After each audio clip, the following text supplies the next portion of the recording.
नमस्कार. मराठी कथा संमेलन सादर करीत आहे साहित्यरत्न लोकशाहीर अण्णाभाऊ साठे लिखित कादंबरी चित्रा भाग 16वा.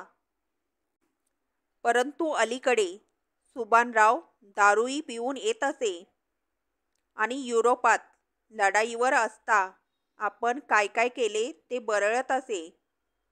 अशा गोळ्या सुटत, असे बॉम्ब पडत, असे लोक मरत, आम्ही असे लोकांना मारीत असू वगैरे त्याचे बडबडणे सुरू होताच जयाचे डोके भडकून जाई आणि त्याला वाटे याला मेलेलं कुत्रं ओढून टाकल्याप्रमाणे त्या गटाराकडं फेकून द्यावा. परंतु तानीबाई त्याला सांगत होती, जया जाऊ दे, तो कसाही केला तरी तुझा चुलता आहे, मग त्याचा नाईलाज होई. आजही सकाळीच त्याने किरकिर चालू केली होती. इतक्यात एक मुलगा दाराच्या आत मुंडके घालून म्हणाला, ए आजे, हे बघ कोण आलं. म्हातारी चुलीपुडून उठून दारात आली आणि कोण, चित्रा, असे आश्चर्याने उद्गारली व चित्राच्या गळ्यातच पडली. चित्राही तिला कडकडून भेटली. तिचे डोळे आसवांनी भरले. दारात काय भानगड आहे हे पाहण्यासाठी हातात चपाती घेऊनच जया दारात आला. सुभानरावही त्याच्या मागे होता. तानूबाईने चित्राला ओढीतच घरात नेली. ती आनंदित होऊन म्हणाली, चित्रा, ह्यो बघ माझा जया. चित्राने चटकन आपली नजर त्याच्या मुखावर फेकून चटकन जमिनीवर पसरली. तिला क्षणात लहानपणाची आठवण आली आणि तिच्या कानात एक गोड विचार बोलून पळून गेला.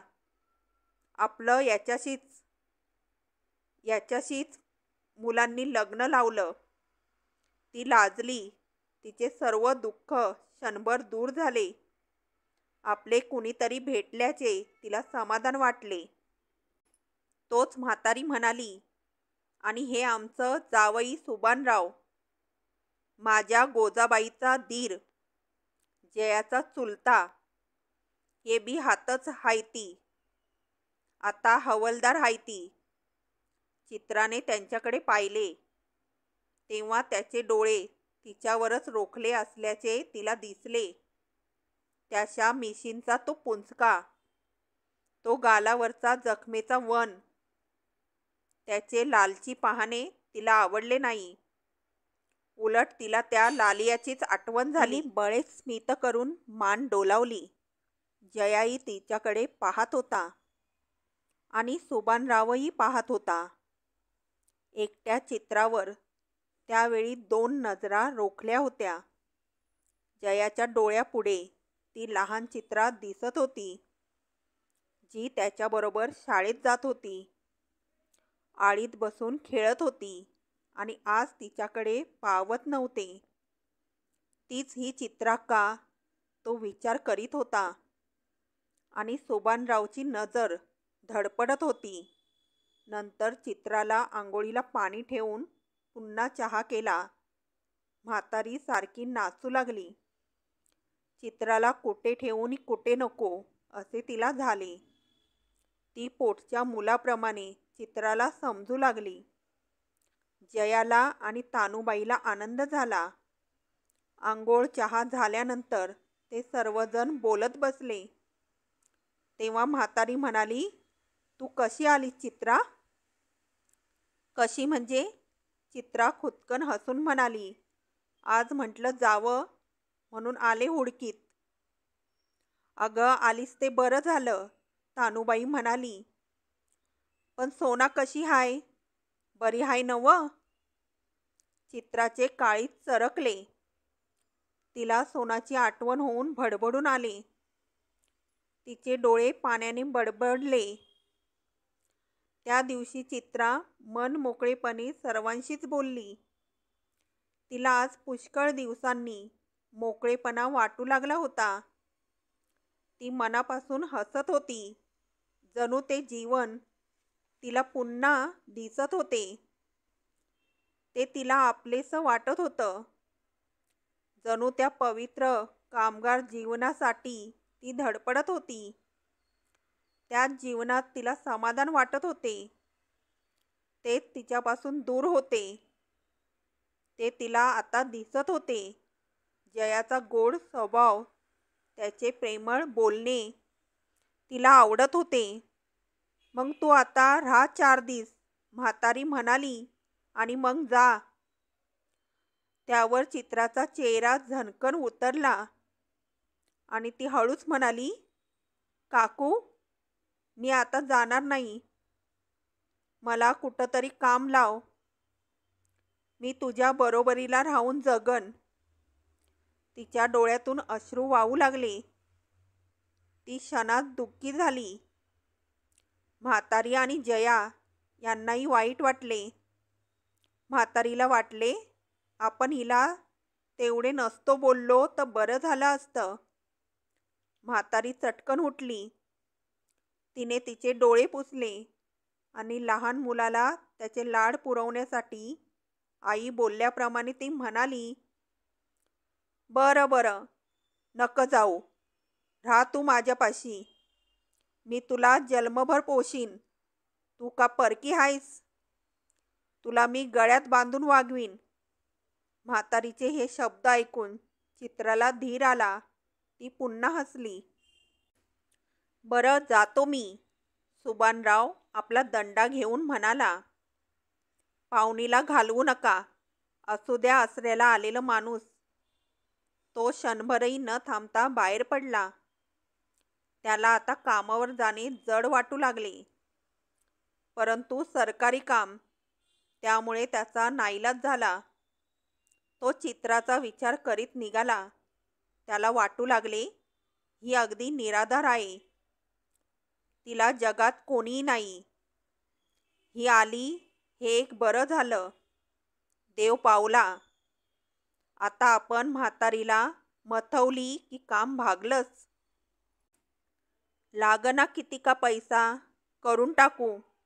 नाहीतर असली हिरकणीसारखी बायको आपल्याला जन्मात तरी मिळेल का? अशा प्रकारचे मनोरे रचित सुभानराव कामावर गेला आणि चित्रा त्या दिवसापासून तानुबाईच्या घरी राहिली. म्हातारीने खटपट करून चित्राला आपल्याच गिरणीत काम लावले. त्या दोघी संग कामावर जात आणि संगच घरी येत.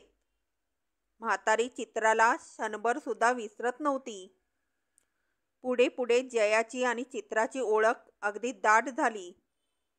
अनंत संकटातून पार पडलेले, कित्येक जाळातून वाचलेले तिचे हृदय जयाकडे ओढ घेऊ लागले. त्याला ती थोर माणसं अगदी देवाप्रमाणे मानू लागली. त्यांच्या विचाराने भारली गेली. जयाचे बोलणे ती लक्षपूर्वक ऐकू लागली. त्याचे अनुकरण करू लागली आणि जन्मभर त्याच्या सहवासात आपणही राहावे असे तिला वाटू लागले. दिवसापाठी दिवस जात होते. चित्रा काम करून आपले घर समजून जयाच्या घरी येत होती. ती आनंदित होती. परंतु सुभानराव मात्र दुःखी होत होता. चित्राचे आणि जयाचे बोलणे, त्यांचे फिरणे, त्यांचे हसणे, हे सर्व त्याला विषाप्रमाणे वाटत होते. ते सर्व बंद व्हावे. हिने आपल्याशी लग्न करावे. आपण एखादी खोली घेऊन सवते राहावे असे त्याला वाटत होते. परंतु हा जयाच आडवा येत असून ही पोरगी त्याच्यावर फिदा आहे. ही त्याला स्वतःचा धनी मानून वागत आहे. म्हणूनच आपले काहीच चालत नाही. आता काय करावे, तो मनात तळमळत होता. एकदा चित्रा आपली व्हावी म्हणून त्याने तानुबाईलाही गळ घातली. परंतु तिने त्याची निराशाच केली. त्यामुळे तो चिडून आता तिरसटपणाने वागत होता. तो घडोघडी जयाचा अपमान करी. काही झाले की टाकून बोले आणि आपण फार मोठे आहोत असे भासवी.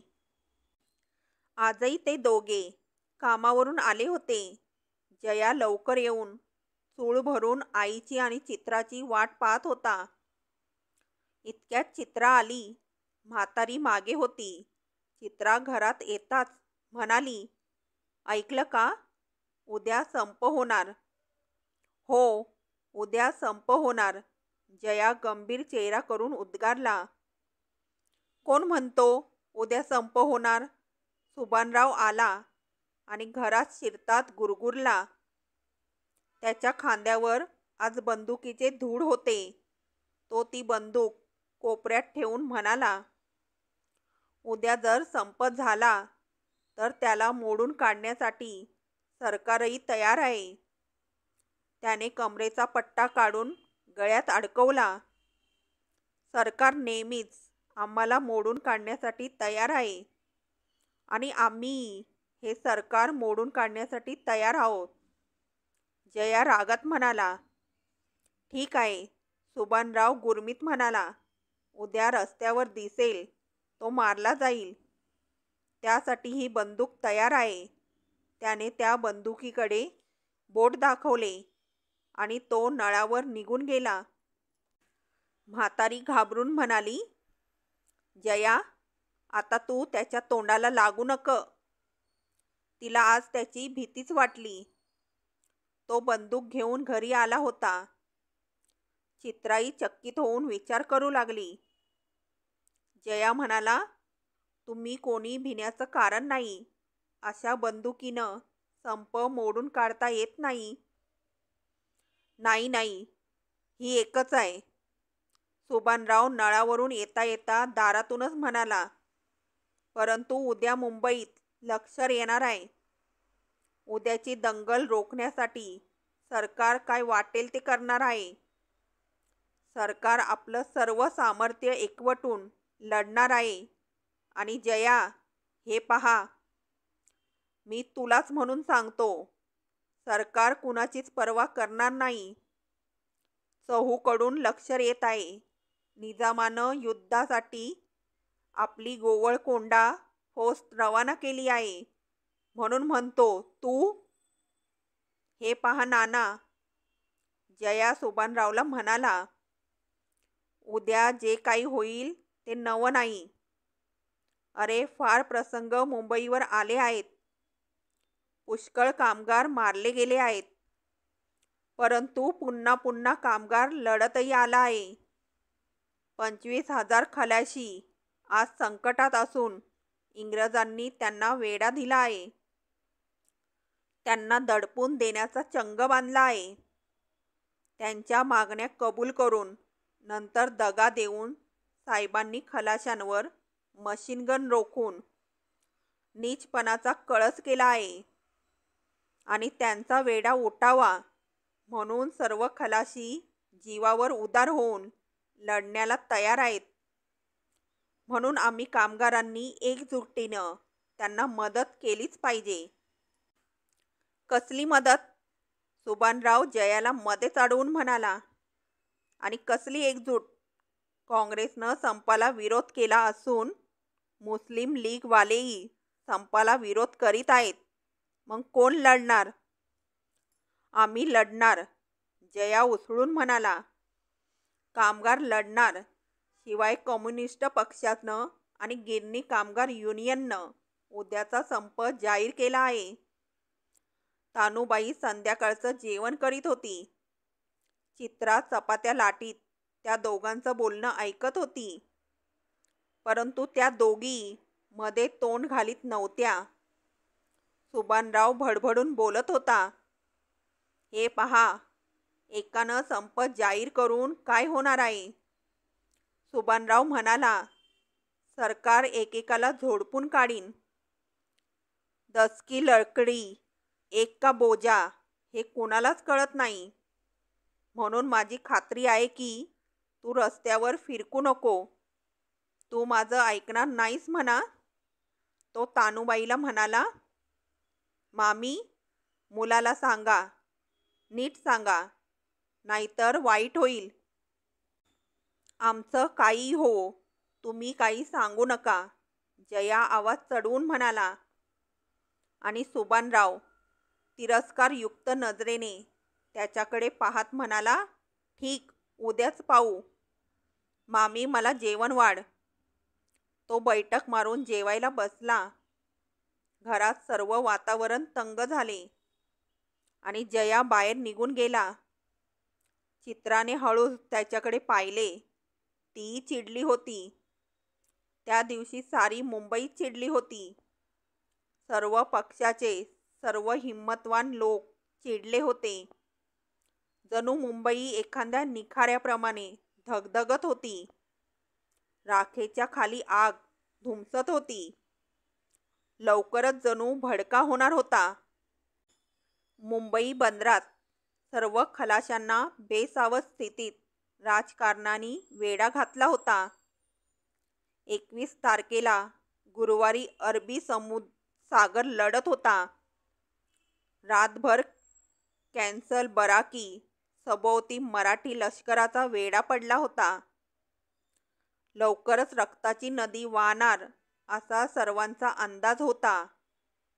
म्हणून खलाशांनी मराठा शिपायांना विचारले होते की, तुम्ही हिंदी आहात, मग आम्हावर गोळ्या का झाडणार? आणि त्याला मराठी लष्कराने उत्तर धाडले होते, आम्ही कधीच तसं करणार नाही. आम्हाजवळ वायबार आहे. परंतु तरीही मराठी शिपायांना आपल्यावर हल्ला करायचा हुकूम होईल असे सर्वांनाच वाटत होते. आणि तसेच झाले. जेव्हा कॅन्सल बराकीवर हल्ला होणार असे खलाशांना समजले, तेव्हा त्यांनी गार्ड रूम फोडून दारुगोळ्यांचे कोठार लुटले आणि सर्वांना शस्त्रे वाटली. नाक्या नाक्यावर मशीनगन रोखून आपल्या बंदुकीची तोंडे त्यांनी ब्रिटिश सैन्यावर रोखून धरली होती.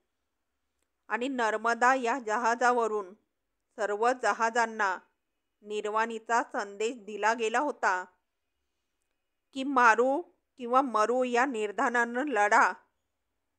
आणि म्हणून सर्व जहाजे तयार होती. अकबर, तलवार, कॅन्सल बराक येथील खलाशांनी माऱ्याच्या जागा ताब्यात घेतल्या होत्या आणि ब्रिटिश सैनिक उंच जागेवर बसून लढाईसाठी तयार होते. तर इंद्रधनुष्य, चमक, अमला, कलावती, अरवी, आसाम, पंजाब सर्व जहाजे थोडी मागे सरून नांगरून पडली होती. त्यांच्या वरच्या सर्व तोफा सज्ज झाल्या होत्या. पंजाब जहाजावरच्या तोफांनी आपली तोंडे ताजमहाल हॉटेलवर रोखून इंग्रजांना दम भरला होता की जर कॅन्सल बराकीवर हल्ला कराल तर ताजमहालची राख करू.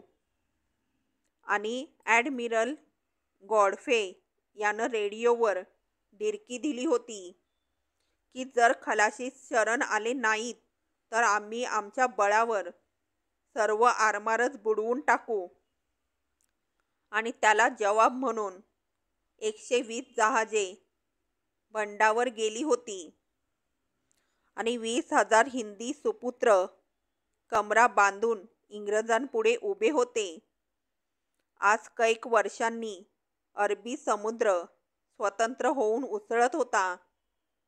आज त्याच्या मस्तकावरचे गुलामीचे परकीय निशाण उतरले होते व एका स्तंभावर लाल तिरंगी आणि हिरवे अशी निशाणे लहरत होती. म्हणून इंग्रज पिसाट होऊन त्यांनी आपली सर्व शक्ती एकवटून लढाईची तयारी केली होती. काही ठिकाणी तोफांचा भुत्कार चालू होता. त्याला सागर साथ देत होता. म्हणूनच सारी मुंबापुरी खवळून गेली होती. घरोघर संताप व्यक्त होत होता. अवघी मुंबईत जणू धगधगत होती. आणि ताईबाईच्या घरी त्याच्या झळा येऊन पोचल्या होत्या. सुभानराव गंभीर होऊन चेहरा करून जेवत होता. चित्रा धडधडत्या अंतकरणाने जेवण करीत होती. तानूबाई उद्याचा विचार करीत होती. लेबर कॅम्पही तीच चर्चा करीत होता. आता उद्या काय होणार? सुभानरावचे जेवण झाले. तो शांतपणे उठला. त्याने आपला पोशाख चढवला आणि पुन्हा रात्रपाळीला जायला तो तयार झाला. त्याने बंदूक घेतली आणि तो निघाला. तोच पुढून जया घरात आला. सुभानराव क्षणभर थांबून गंभीरपणे म्हणाला, जयवंत, तू उद्या दंगलीत जाऊ नको. माझं ऐक, आणि गेलास तर मी जिथं असेन तिथं थांबू नको. मी उद्या कुठं जाऊ आणि कुठं जाऊ नये हे मीच ठरवीन. जया शांतपणे म्हणाला, तुम्हीच तुमचं काम करा. कदाचित तुम्ही असाल तिथंच मी येईन. ठीक. सुभानराव गुरकला आणि बाहेर पडला. रात्रीचे 9 वाजून गेले होते. रात्र पुढे येत होती आणि उद्याची भीती अधिकच क्रूर होत होती. त्यामुळे तानूबाईचे काळीज धडपडत होते. तिला वाटत होते, हा जया कोणाचाही ऐकणार नाही. मग उद्या काय होणार? याला कसा रोखावा? आणि चित्राई मनात म्हणत होती, उद्या काय होणार? आपण आजवर जे जे मनाशी नक्की केलं ते सारंच उलटं झालं आहे. आताही आपण ठरवलं आहे की आपलं सर्वस्व आता हा जयाच आहे. आपण आपलं हृदय त्याला न कळत का होईना अर्पण केलं आहे. त्याला ते कळत आहे. आपलं आता त्याच्या वाचून कोणीही नाही. आणि जर उद्या भलतं सलतं झालं तर मग काय होणार? नंतर जयाने थोडे जेवल्यासारखे केले आणि तोही बाहेर पडला. तानूबाई आणि चित्रा उद्याचा विचार करीत झोपल्या. चित्रा मात्र जागी होती. तिचे मन तिला विचारित होते, उद्याही तुझी निराशा झाली तर काय करणार? तिला तो प्रश्न असह्य वाटत होता. तिला नीज लागत नव्हती. आणि उद्याची 22 तारीख पुढे येत होती. उद्या काय होणार? ती पुटपुटत होती. तो उद्याचा अपूर्व दिवस, भारतीय जनतेच्या स्वातंत्र्याला जवळ आणणारा, सारी सृष्टी हादरून सोडणारा तो दिवस. तो चित्राला मात्र भेडसावीत होता. 1857 नंतर पुन्हा एकदा भारतात येत असलेला तो उद्याचा मंगल दिवस, क्रांतिकारकांना स्फूर्ती देणारा, भारतीय जनतेला स्वातंत्र्याचा आशा किरण दाखवणारा तो दिवस. तो चित्राला विचारित होता, तू ज्याला आपले नाजूक हृदय, पवित्र प्रेम दिले आहेस, त्याला, त्या जयवंताला कसा दिसणार? उद्या काय होणार? चित्राने अंग बदललं. तिने हळूच एका बगलेवरून दुसऱ्या बगलेवर होऊन एक निश्वास टाकला. सुभानराव असा का बरं बोलला? त्यानं जयाला का बरं बजावलं की मी जिथं असेन तिथं येऊ नको? आणि जर जया तिथं गेला तर मग हा सुभानराव काय करणार? तिचे हृदय धडपडू लागले. बाहेर रात्र मागे सरकत होती. रस्त्यावरचे दिवे मंद होत होते. काही विझण्याच्या बेतात आले होते. लेबर कॅम्पच्या डोळ्यातील निद्रा संपत आली होती. चित्रा जागत होती. पहाट झाली. सर्वत्र माणसे उठून आपापल्या उद्योगाला लागत होती. कोण खोकत होते, कोण नळावर जात होते. चुली फुंकण्याचा आवाज ऐकू येत होता. घरात भाकरी घडण्याचा आवाज होत होता. कोण कोणाला उठवीत होते, कोण गाणे गात होते. रोजच्या नियमानुसार ती कामगार वस्ती जागी होऊन कामाला लागली होती. चित्रानं चूल पेटवली होती. तानूबाई चिंतातूर होऊन बसली होती. तिला काही सुचत नव्हते. चित्रा, जया आला होय? तिने चित्राला विचारले. चित्राने उत्तर दिले नाही.